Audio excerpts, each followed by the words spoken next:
আসসালামু আলাইকুম ভিউয়ার্স। এই যে কাকা, আমরা এখানে এমন জায়গায় আছি, একটা গ্রাম বেতুলি, এরা উত্তরকান থানার ভিতরে পড়েছে, ঢাকা মহানগর উত্তরের 44 নম্বর ওয়ার্ড এলাকা। ঠিক আমরা এমন একটা জায়গা দাঁড়াইছি, একটা গ্রামের ভিতর, একদম গ্রামের এই পরিবেশ, যেটা আপনি দেখতে পাচ্ছেন। আমার পিছনে কফি গাছ, পিছনে আমার অনেক কাকারা তারা কাজ করছে দেখেন। আর এপারে দেখেন গাছ, এই যে তাল গাছ। আমি খুব সুন্দর ওই সকালবেলা না আসলে না আসলে বুঝতে পারবেন না যে আসলে এরকম কি পরিবেশ।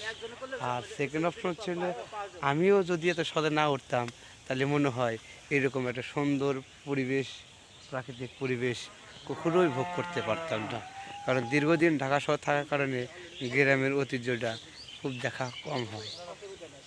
যাই হোক, আমি সবাইকে দাওয়াত করলাম, আসবেন, এসে দেখবেন। আর বিশেষ করে যেটা আমি প্রতিদিনই আপনাদেরকে বলে রাখি, যে সকালে হাঁটুন আর দৌড়ান, নিজেকে সুস্থ রাখুন। ওকে, আল্লাহ হাফিজ।